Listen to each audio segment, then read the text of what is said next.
আজ আমি কড়াতেই খাসির মাংস রান্নার রেসিপি নিয়ে চলে এলাম। এভাবে যদি তোমরা খাসির মাংস কড়াতেই রান্না করো, কষাতে কষাতেই কিন্তু অনেক সিদ্ধ হয়ে যাবে। আর প্রেশার কুকারে তোমাদের দিতে হবে না। টেস্ট কিন্তু দুর্দান্ত হবে। নমস্কার বন্ধুরা, আশা করি সবাই খুব ভালো আছেন। তৃপ্তির রান্নাঘরে সবাইকে আমন্ত্রণ রইল। আজ আমি কড়াতেই খাসির মাংস রেসিপি নিয়ে চলে এলাম।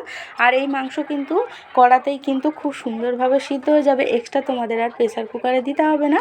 তার জন্য দেখো এখানে 1 কেজি আমি খাসির মাংস নিয়েছি, পরিমাণ মতো লবণ, 2 চামচ গোলমরিচের গুঁড়ো, আর এখানে 1 বাটি টক দই দিয়ে আমি সুন্দরভাবে মাখিয়ে এটাকে 30 মিনিটের জন্য আমি ঢেকে রেখে দেবো।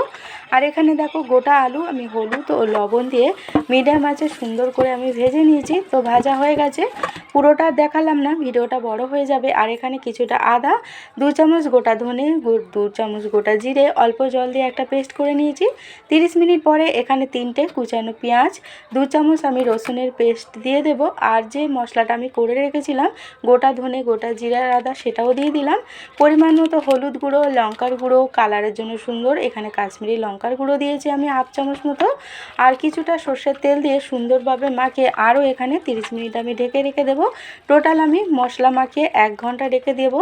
এভাবে যদি তোমরা মশলা মাখিয়ে রেখে দাও, মাংসটা কিন্তু সুন্দরভাবে সিদ্ধ হবে আর মশলাটা সেট হয়ে যাবে মাংসের সাথে। তো এখানে 1 ঘন্টা পরে আমি ফিরে আসছি রান্না করব। তো কড়ার মধ্যে আমি তেল দিয়ে এখানে ফোড়ন দিয়েছি, তেজপাতা, শুকনো লঙ্কা, গোটা গরম মশলা আর 1/2 চামচ গোটা জিরে দিয়েছি। তো নাড়াচাড়া করে ফোড়ন থেকে একটা মিষ্টি গন্ধ বেরালে এখানে আমি 2টো পেঁয়াজ দিয়ে দেবো। তো আমি কিন্তু মাংসের মধ্যে 3টে বড় পেঁয়াজ আমি কেটে দিয়েছিলাম মাখিয়ে। আবারও এখানে আমি 2টো পেঁয়াজ দিয়ে দিলাম, দিয়ে এখানে 1.5 চামচ রসুনের পেস্টও দিলাম, দিয়ে নাড়াচাড়া করে এখানে আমি মাংসটা দিয়ে দেব। তো মাংসটা দিয়ে সুন্দরভাবে আমি কষিয়ে নেব। প্রথমে কিন্তু গ্যাসের আঁচটা বাড়িয়ে আমি কষাবো, যেহেতু এখানে মাংস থেকে জল ছাড়বে, তার জন্য কিন্তু প্রথমে গ্যাসের আঁচটা বাড়িয়ে আমি 15 মিনিট কষিয়ে নেব। তারপরে কিন্তু আমি গ্যাসের আঁচটা মিডিয়াম আঁচে রেখে রান্নাটা করে নেব।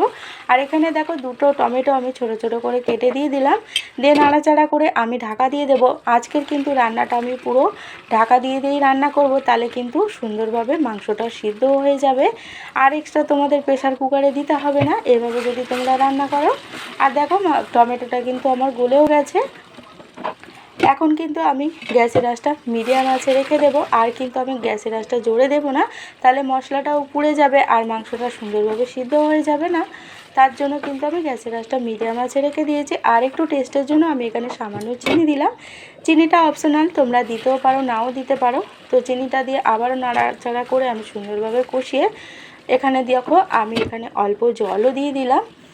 তো মশলাটা যাতে না পুড়ে যায় তার জন্য আমি সামান্য জল দিয়েছি, আর জলটা কিন্তু গরম দিতে হবে। আর এখানে দেখো আমি তোমাদের দেখিয়ে দিচ্ছি, আমার কিন্তু কষানোর সময় কিন্তু অনেকটাই সিদ্ধ হয়ে গেছিলো মাংসটা। আর বাকিটা জল দিয়ে আমি ফুটিয়ে নেব, তাতে কিন্তু পারফেক্ট কিন্তু একদম মনে হবে মাংসটা আমি প্রেসার কুকারে রান্না করেছি। কিন্তু রান্নাটা কিন্তু করবো এভাবে যদি রান্না করো, আর কিন্তু তোমাদের প্রেসার কুকারেও দিতে হবে না। টেস্ট কিন্তু যে কোনো রান্না কড়াতে রান্না করলে কিন্তু টেস্টটা সুন্দরই হয়। আর দেখো এখানে দেখো আমার সুন্দরভাবে কষানো হয়ে গেছে। আর এখানে আমি জল দিয়ে দেবো, আর জলটা কিন্তু অবশ্যই তোমাদের গরম করে তারপরে ব্যবহার করতে হবে। তো যতটা জল তোমরা ঝোল রাখতে চাও তোমাদের রেসিপিতে, সেই অনুযায়ী তোমরা জলটা দেবে। তো জলটা দিয়ে আমি এখানে ঢেকে রেখেছিলাম 15 মিনিট। 15 মিনিট পরে খুলে এখানে দেখো ভেজে রাখা আলু দিয়ে আরও আমি 15 মিনিট এখানে আমি ফুটিয়ে নেব। তো আমার কিন্তু 30 মিনিটেই হয়ে যাবে, যেহেতু কষানোর সময় অনেকটা আমার সিদ্ধ হয়ে গেছে। আর তোমাদের আমি দেখিয়েও দেব কতটা সুন্দর সিদ্ধ হয়ে গেছে। এখানে দেখো আমার 30 মিনিট পরে আমি ফিরে আসছি, আমার কিন্তু রান্না কমপ্লিট হয়ে গেছে। নামানোর আগে আমি বেশ কিছুটা এখানে মিট মশলা আর শাহি গরম মশলার গুঁড়ো দিয়ে দেবো। দিয়ে আরও 10 থেকে 15 মিনিট গ্যাসটাকে বন্ধ করে আমি রেস্টে রেখেছিলাম। তো 15 মিনিট পরে তোমাদের সামনে ফিরে আসছি। দেখো আজকের কত সুন্দর আমার লোভনীয় খাসির মাংস কড়াতেই রান্না হয়ে গেছে। আর এখানে একটা আলু আর মাংস আমি দেখিয়ে দিলাম, খুব সুন্দরভাবে কিন্তু আমার সিদ্ধ হয়ে গেছে। তো এখানে একটা বাটিতে আমি কিছুটা পরিবেশন করে তোমাদের সামনে শেয়ার করছি কতটা লোভনীয় হয়েছে। দেখতেও যেমন দুর্দান্ত হয়েছে, টেস্ট কিন্তু দুর্দান্ত হয়েছে। এভাবে যদি তোমরা রান্না করো অবশ্যই খুব সুন্দর টেস্ট হয়। আর এখানে দেখো আমি একটা মাংস তোমাদের দেখিয়ে দিলাম কতটা সুন্দর সিদ্ধ হয়েছে, যে একটু নাড়াতেই কিন্তু মাংসটা ঝরে পড়ে গেল বাটিতে। আর এখানে থালায়ও আমি কিছুটা পরিবেশন করে তোমাদের সামনে শেয়ার করছি।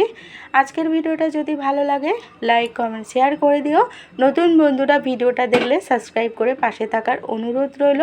পুরনো বন্ধু নতুন বন্ধু সবাইকে অসংখ্য ধন্যবাদ পাশে থাকার জন্য আর এতক্ষণ আমার ভিডিওটা দেখার জন্য। আজকের মতো